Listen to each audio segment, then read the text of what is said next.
সকাল সকাল এত জরুরি তলব কিসের ভাগিনা বাবু? বলছি, আগে দেখুন তো পণ্ডিত মশাই এই পাখিটাকে, আর বলুন তো উক্ত জীবের অবিদ্যার কারণ কি? হে, পাখিটা যে বড় চঞ্চল, ওকে এক্ষুনি শৃঙ্খলিত করা দরকার। সামান্য খড়কুটো দিয়ে তৈরি বাসায় পাখির বিদ্যে বেশি ধরে না, তাই সকলের আগে প্রয়োজন একটা ভালো করে খাঁচা বানিয়ে দেবে, তারপর না হয় শিক্ষাদান শুরু করা যাবে। হ্যাঁ হ্যাঁ পণ্ডিত মশাই, যথার্থই বলছেন। আগে আমার দক্ষিণাটা? হ্যাঁ হ্যাঁ, নিশ্চয় নিশ্চয়। এই না, ওরে কে কোথায় আছিস? ডেকে আন এখন শ্যাকরাকে। প্রণাম। আমাকে সকাল সকাল ডাকার কারণ কি? বলছি, তোমার জন্য এক মস্ত বড় কাজ আছে যে। তাহলে কি কাজ ভাগিনে বাবু? তোমাকে একটি বড় সোনার খাঁচা বানাতে হবে, যা সারা দেশ বিদেশে লোক তা দেখতে ছুটে আসে। তাহলে আমার বলতে হবে না, বলতে হবে না। এই যে, এই নাও তোমার বকশিস।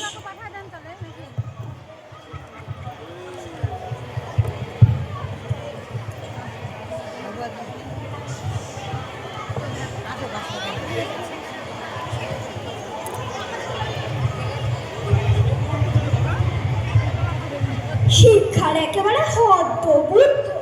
পাখির যদি শিক্ষা না হয়, সোনার খাঁচা তো হলো, পাখির কি কপাল! হা হা হা হা হা হা হা। বল পাখি অ আ রস্যই দীর্ঘই, বল পাখি বল। শিক্ষাদান প্রক্রিয়া কেমন চলছে পণ্ডিত মশাই? ভালো, তবে এই পাখিকে শিক্ষা দেওয়া অল্প পুঁথির কর্ম না। তাহলে আমি এক্ষুনি পুঁথির লেখকদের তলব করছি, তারা আপনাকে পুঁথি লিখে সাহায্য করবে। সাবাস সাবাস, পাখির বিদ্যে আর ধরে না। বেশি দামের খাঁচা এনে ভাগিনার তরফদারির আর শেষ নেই। মেরামত তো লেগেই আছে, তার উপরে ঝাড়া পোছা মালিশ করার ঘটা রেখে সবাই বললে উন্নতি হচ্ছে, উন্নতি হচ্ছে। লোক লাগলো বিস্তর, ও তাদের উপর নজরদারি করতে লোক লাগলো আরো বিস্তর। পাখির খাঁচাটির উন্নতি হচ্ছিল বটে, কিন্তু পাখির খবর কেউ রাখলে না।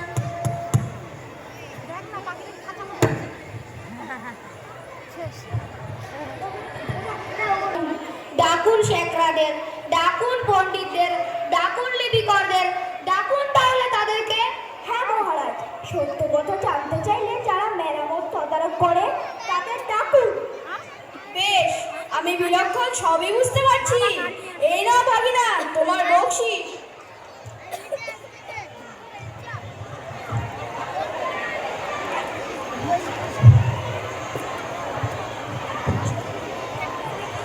বুঝতে পারছি, বুঝতে পারছি শিক্ষা যে কি ভয়ঙ্কর তেজে এগিয়ে চলেছে, তা আমি বেশ বুঝতে পারছি। হ্যাঁ মহারাজ, নিন্দুকগুলি খেতে পায় না বলে এমন মন্দ কথা বলে, কিন্তু তাও আমি নিজে গিয়ে একবার সচক্ষে পাখির শিক্ষাদান ব্যবস্থা দেখতে চাই। মহারাজ, আপনি এত কষ্ট কেন করবেন? হ্যাঁ মহারাজ, মন্ত্রী মশাই তো ঠিকই বলছেন, আপনি এত কষ্ট কেন করবেন?